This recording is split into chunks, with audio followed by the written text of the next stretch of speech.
السلام عليكم ورحمة الله تعالى وبركاته.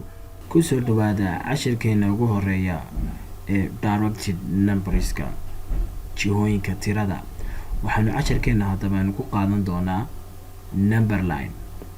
number line ku waxa weeyaan waa xariiqda tirada. number line ku is a picture of the counting numbers. number line ka ama xariiqda tirada waxa weeye waa sawirkaasoo ku tireyno tirooyinkeena ama tiro tarsiimo. hadaba sawirkan inoo muuqda waxa weeyaan waa xariiqda tirada.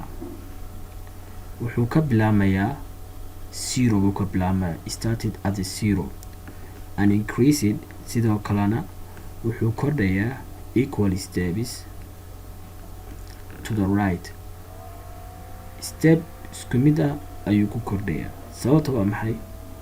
hal hadduu ku kordho waa laba hadduu ku kordho waa saddex hadduu ku kordho waa afar. adigu waa tiro tirsiimo ayaan u isticmaalaynaa number line keena. hadaba number line can be used to show addition and subtraction. xariiqdeena tirada waxaan u isticmaalaynaa isku geynta iyo kala goynta. waxaanu ka sawiraynaa tusaalehayna koowaad laba tiro markaan isku geyno wadartooda ayaanu ku sawiraynaa number line keena xariiqdeena tirada. hadaba example 1 wuxuu noo sheegayaa use a number line. waxaan u isticmaalnaa xariiqdeena tirada to complete si aan ugu dhamaystirno isku geynta la isku geynayo hal loo geeyo afar wadartooda ayaanu ku sawiraynaa kuna muujinaynaa xariiqdeena tirada ee ah number line. hadaba labadan markaan isku geyno waxayna siinaysaa 5 ayayna siinaysaa wadartooda. hadaba sidee ayaan number line keena daba ugu muujinaynaa? okay waayahay, marka ugu horeysa waxaan ka bilaabayaa number 1. waxaan u soconayaa 5 marka loo geeyo afar marka loo geeyo ayaan u soconaynaa.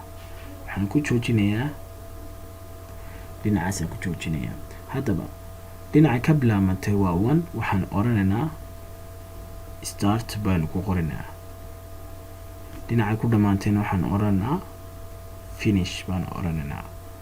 hadaba xariiqdeena tirada waxaynu ku muujinay wadarta hal marka loo geeyo afar ayaa waxaynu ku muujinay xariiqdeena tirada 1 2 3 4. okay haddana tusaalaheena labaad waxaynu ku muujinaynaa maadaama oo la yidhi xariiqdeena tirada waxaad u isticmaalaysaa isku geynta iyo kala goynta. tusaalaheena labaad waxaynu ku muujinaynaa si aan u dhamaystirno 6 marka laga jaro 2 faraqooda ayaanu ku muujinaynaa. marka labadooda la kala jaro faraqa ku soo haraya ama differencesku waxa weeyaan waa 4.